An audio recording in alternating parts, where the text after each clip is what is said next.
शनिकवचं ब्रह्मोवाच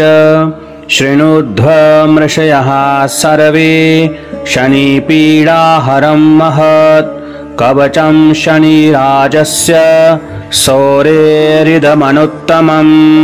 कवचं देवतावासं वज्रपञ्जरसंज्ञकं शनैश्चरप्रीतिकरं सर्व सौभाग्यदायकम् ॐ श्री शनैश्चरः पातु बालं मे सूर्यनन्दनः नेत्रेशायात्मजः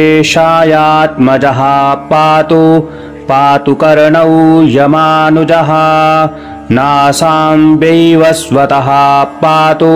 मुखं मे भास्करः सदा स्निग्धकण्ठश्च मे कण्ठं भुजौ पातु महाभुजः स्कन्धौ पातु शनिश्चैव करौ पातु शुभप्रदः वक्षः पातु यमभ्राता कुक्षिं पात्वसितस्तथा नाभिं गृहपतिः पातु मन्दः पातु कटिं तथा उरुममान्तकः पातु यमो यानुजुगं तथा पादौ मन्दगतः पातु सर्वाङ्गं पातु पिप्पलः अङ्गोपाङ्गानि सर्वाणि रक्षेन मे सूर्यनन्दनः इत्येतत् कवचं दिव्यं पठे सूर्यसुतस्य यः न तस्य जायते पीडा प्रीतो भवति सूर्यजः व्ययजन्म द्वितीयस्तो मृत्युस्थानगतोऽपि वा कलत्रस्थो गतो वापि सुप्रीतस्तु सदा शनः अष्टमस्ते सूर्यसुते व्यये जन्म द्वितीयगे कवचं पठतो नित्यं न पीडा जायते क्वचित् इत्येतत् कवचं दिव्यं सौरेयर्निर्मितं पुरा द्वादशाष्टं जन्मस्थदोषान्नाश्यते सदा जन्मलग्नास्थितान् दोषान् सर्वान्नाश्यते प्रभुः इति श्रीब्रह्माण्डपुराणे ब्रह्मनारदसंवादे शनैश्चरकवचं ब्रह्मोवाच शृणुध्वमृषयः सर्वे शनिपीडाहरं महत् कवचं शनिराजस्य सौरेरिदमनुत्तमं कवचं देवतावासं वज्रपञ्जरसंज्ञकं शनैश्चरप्रीतिकरं सर्व सौभाग्यदायकम् ॐ श्री शनैश्चरः पातु बालं मे सूर्यनन्दनः नेत्रेशायात्मजः पातु कर्णौ यमानुजः नासां वैवस्वतः पातु मुखं मे भास्करः सदा स्निग्धकण्ठश्च मे कण्ठं भुजौ पातु महाभुजः स्कन्धौ पातु शनिश्चैव करौ पातु शुभप्रदः वक्षः पातु यमभ्राता कुक्षिं पात्वसितस्तथा नाभिं गृहपतिः पातु मन्दः पातु कटिं तथा उरुममान्तकः पातु यमो यानुजुगं तथा पादौ मन्दगतः पातु सर्वाङ्गं पातु पिप्पलः अङ्गोपाङ्गानि सर्वाणि रक्षेन मे सूर्यनन्दनः इत्येतत् कवचं दिव्यं पठे सूर्यसुतस्य यः न तस्य जायते पीडा प्रीतो भवति सूर्यजः व्ययजन्म द्वितीयस्तो मृत्युस्थानगतोऽपि वा कलत्रस्थो गतो वापि सुप्रीतस्तु सदा शनैः अष्टमस्ते सूर्यसुते व्यये जन्म द्वितीयगे कवचं पठतो नित्यं न पीडा जायते क्वचित् इत्येतत् कवचं दिव्यं सौरेयर्निर्मितं पुरा द्वादशाष्टं जन्मस्थदोषान्नाश्यते सदा जन्मलग्नास्थितान् दोषान् सर्वान्नाश्यते प्रभुः इति श्रीब्रह्माण्डपुराणे ब्रह्मनारदसंवादे शनैश्चरकवचम्। ब्रह्मोवाच शृणुध्वमृषयः सर्वे शनिपीडाहरं महत् कवचं शनिराजस्य सौरेरिदमनुत्तमम् कवचं देवतावासं वज्रपञ्जरसंज्ञकं शनैश्चरप्रीतिकरं सर्व सौभाग्यदायकम्। ॐ श्री शनैश्चरः पातु बालं मे सूर्यनन्दनः नेत्रेशायात्मजः पातु पातु कर्णौ यमानुजः नासां वैवस्वतः पातु मुखं मे भास्करः सदा स्निग्धकण्ठश्च मे कण्ठं भुजौ पातु महाभुजः स्कन्धौ पातु शनिश्चैव करौ पातु शुभप्रदः वक्षः पातु यमभ्राता कुक्षिं पात्वसितस्तथा नाभिं गृहपतिः पातु मन्दः पातु कटिं तथा उरुममान्तकः पातु यमो यानुजुगं तथा पादौ मन्दगतः पातु सर्वाङ्गं पातु पिप्पलः अङ्गोपाङ्गानि सर्वाणि रक्षेन मे सूर्यनन्दनः इत्येतत् कवचं दिव्यं पठे सूर्यसुतस्य यः न तस्य जायते पीडा प्रीतो भवति सूर्यजः व्ययजन्म द्वितीयस्तो मृत्युस्थानगतोऽपि वा कलत्रस्थो गतो वापि सुप्रीतस्तु सदा शनैः अष्टमस्ते सूर्यसुते व्यये जन्म द्वितीयगे कवचं पठतो नित्यं न पीडा जायते क्वचित् इत्येतत् कवचं दिव्यं सौरेयर्निर्मितं पुरा द्वादशाष्टं जन्मस्थदोषान्नाश्यते सदा जन्मलग्नास्थितान् दोषान् सर्वान्नाश्यते प्रभुः इति श्रीब्रह्माण्डपुराणे ब्रह्मनारदसंवादे शनैश्चरकवचम्। ब्रह्मोवाच शृणुध्वमृषयः सर्वे शनिपीडाहरं महत् कवचं शनिराजस्य सौरेरिदमनुत्तमम् कवचं देवतावासं वज्रपञ्जरसंज्ञकं शनैश्चरप्रीतिकरं सर्व सौभाग्यदायकम्। ॐ श्री शनैश्चरः पातु बालं मे सूर्यनन्दनः नेत्रेशायात्मजः पातु पातु कर्णौ यमानुजः नासां वैवस्वतः पातु मुखं मे भास्करः सदा स्निग्धकण्ठश्च मे कण्ठं भुजौ पातु महाभुजः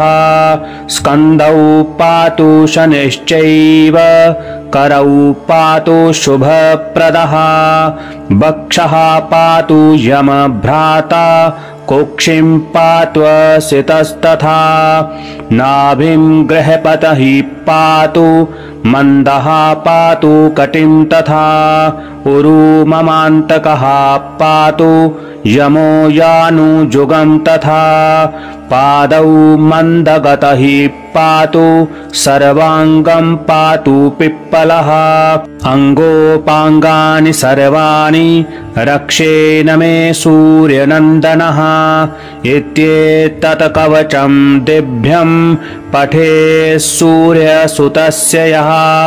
न तस्य जायते पीडा प्रीतो भवति सूर्यजः व्ययजन्म द्वितीयस्तो मृत्युस्थानगतोऽपि वा कलत्रस्थो गतो वापि सुप्रीतस्तु सदा शनैः अष्टमस्ते सूर्यसुते व्यये जन्म द्वितीयगे कवचं पठतो नित्यं न पीडा जायते क्वचित् इत्येतत् कवचं दिव्यं सौरेयर्निर्मितं पुरा द्वादशाष्टं जन्मस्थदोषान्नाश्यते सदा जन्मलग्नास्थितान् दोषान् सर्वान्नाश्यते प्रभुः इति श्रीब्रह्माण्डपुराणे ब्रह्मनारदसंवादे शनैश्चरकवचम्। ब्रह्मोवाच शृणुध्वमृषयः सर्वे शनिपीडाहरं महत् कवचं शनिराजस्य सौरेरिदमनुत्तमं कवचं देवतावासं वज्रपञ्जरसंज्ञकं शनैश्चरप्रीतिकरं सर्व सौभाग्यदायकम् ॐ श्री शनैश्चरः पातु बालं मे सूर्यनन्दनः नेत्रे शायात्मजः पातु पातु कर्णौ यमानुजः नासां वैवस्वतः पातु मुखं मे भास्करः सदा स्निग्धकण्ठश्च मे कण्ठं भुजौ पातु महाभुजः स्कन्धौ पातु शनिश्चैव करौ पातु शुभप्रदः वक्षः पातु यमभ्राता कुक्षिं पात्वसितस्तथा नाभिं गृहपतिः पातु मन्दः पातु कटिं तथा उरुममान्तकः पातु यमो यानुजुगं तथा पादौ मन्दगतः पातु सर्वाङ्गं पातु पिप्पलः अङ्गोपाङ्गानि सर्वाणि रक्षेण मे सूर्यनन्दनः इत्येतत् कवचं दिव्यं पठे सूर्यसुतस्य यः न तस्य जायते पीडा प्रीतो भवति सूर्यजः व्ययजन्म द्वितीयस्तो मृत्युस्थानगतोऽपि वा कलत्रस्थो गतो वापि सुप्रीतस्तु सदा शनैः अष्टमस्ते सूर्यसुते व्यये जन्म द्वितीयगे कवचं पठतो नित्यं न पीडा जायते क्वचित् इत्येतत् कवचं दिव्यं सौरेयर्निर्मितं पुरा द्वादशाष्टं जन्मस्थदोषान्नाश्यते सदा जन्मलग्नास्थितान् दोषान् सर्वान्नाश्यते प्रभुः इति श्रीब्रह्माण्डपुराणे ब्रह्मनारदसंवादे शनैश्चरकवचम्। ब्रह्मोवाच शृणुध्वमृषयः सर्वे शनिपीडाहरं महत् कवचं शनिराजस्य सौरेरिदमनुत्तमं कवचं देवतावासं वज्रपञ्जरसंज्ञकं शनैश्चरप्रीतिकरं सर्व सौभाग्यदायकम् ॐ श्री शनैश्चरः पातु बालं मे सूर्यनन्दनः नेत्रे शायात्मजः पातु कर्णौ यमानुजः नासां वैवस्वतः पातु मुखं मे भास्करः सदा स्निग्धकण्ठश्च मे कण्ठं भुजौ पातु महाभुजः स्कन्दौ पातु शनिश्चैव करौ पातु शुभप्रदः वक्षः पातु यमभ्राता कुक्षिं पात्वसितस्तथा नाभिं गृहपतिः पातु मन्दः पातु कटिं तथा उरुममान्तकः पातु यमो यानुजुगं तथा पादौ मन्दगतः पातु सर्वाङ्गं पातु पिप्पलः अङ्गोपाङ्गानि सर्वाणि रक्षेन मे सूर्यनन्दनः इत्येतत् कवचं दिव्यं पठे सूर्यसुतस्य यः न तस्य जायते पीडा प्रीतो भवति सूर्यजः व्ययजन्म द्वितीयस्तो मृत्युस्थानगतोऽपि वा कलत्रस्थो गतो वापि सुप्रीतस्तु सदा शनैः अष्टमस्ते सूर्यसुते व्यये जन्म द्वितीयगे कवचं पठतो नित्यं न पीडा जायते क्वचित् इत्येतत् कवचं दिव्यं सौरेयर्निर्मितं पुरा द्वादशाष्टं जन्मस्थदोषान्नाश्यते सदा जन्मलग्नास्थितान् दोषान् सर्वान्नाश्यते प्रभुः इति श्रीब्रह्माण्डपुराणे ब्रह्मनारदसंवादे शनैश्चरकवचम् ब्रह्मोवाच शृणुध्वमृषयः सर्वे शनिपीडाहरं महत् कवचं शनिराजस्य सौरेरिदमनुत्तमम् कवचं देवतावासं वज्रपञ्जरसंज्ञकं शनैश्चरप्रीतिकरं सर्व सौभाग्यदायकम् ॐ श्री शनैश्चरः पातु बालं मे सूर्यनन्दनः नेत्रे शायात्मजः पातु कर्णौ यमानुजः नासां वैवस्वतः पातु